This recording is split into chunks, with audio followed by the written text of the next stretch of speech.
Nothing says Easter like cash. It's very religious of you. Well, it's not a relationship structure that works for everyone, and those in it say they're often misunderstood and judged. But whatever your take on it, polyamorous coupling is on the rise. Billy and Melissa Holder are married to each other, but they share their home with Melissa's boyfriend, Jeremy. Now, Elizabeth Sheff is a sociologist, and she has studied polyamorous relationships for 15 years and has published a book on the subject. She isn't poly herself, but she and her partner are open to the idea. Now, they all join us live from Atlanta. Welcome to the show, team. Elizabeth, if I could start with you. Last year, it was estimated that more than 500,000 people in America are poly, and it's a growing trend. Why are people choosing this as an alternative to monogamy in general?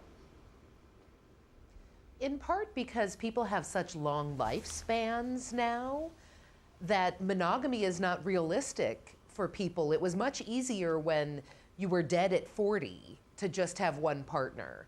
But now you have easily another 40 years of life, and having just one sexual partner for your entire adulthood is just not that realistic for many people. Sure. Right. Billy, you're married to Melissa and you all live together with Melissa's boyfriend, Jeremy, but you and Jeremy don't have a relationship. The obvious question is, how do you handle the jealousy? Is there jealousy? Well, it takes some time to work through the jealousy. It does happen, especially early on in a new relationship. Jeremy and I are very close. We have a friend-type relationship, or almost brotherly now. We've been together almost 5 years. So it takes some work, lots of talking. How did it come to be your polyamorous relationship? What was the foundation of it? I met Jeremy at a camp out, kind of retreat, and we hit it off and made pretty good friends. And I told Melissa, hey, I met this guy. I think you'll really like him. And it kind of went from there and evolved organically. Melissa and I have been open/poly for the past 12 years of our marriage. Mm-hmm. Melissa, for you, it just sounds exhausting. Another person's needs you've got to meet. It's a balancing act. You have to balance their needs with your own, and you learn how to say no. Yeah, well, I mean, that's a skill that people, even in monogamous relationships, learn after a while, I've discovered. But Elizabeth, if I could throw back to you for a second, you talk about the reduced lifespan of the human being these days. Many people, of course, plump for serial monogamy rather than polygamy. So, why is it that polygamy itself is on the rise so much? Actually, polyamory is different from how polygamy is usually practiced. Mm-hmm. Often polygamy is practiced as polygyny, which is one man with multiple wives. Oh, yes. In polyamory, women can have multiple partners as well, much like Melissa with her 2 male partners. Sometimes women have multiple male partners, sometimes male and female partners. I think it's much more common, polyamory is much more common in parts of the world where women can be financially and relationship independent from men. Polygamy is more likely to happen when women don't have their own financial freedom. If women can't work and support themselves, they're more likely to share a husband. Right. Now, Jeremy, you came into the relationship, the other two were already married. What's in it for you? And you also live with their daughter, their 10-year-old daughter as well, and share some of the parenting there. So what do you get out of it?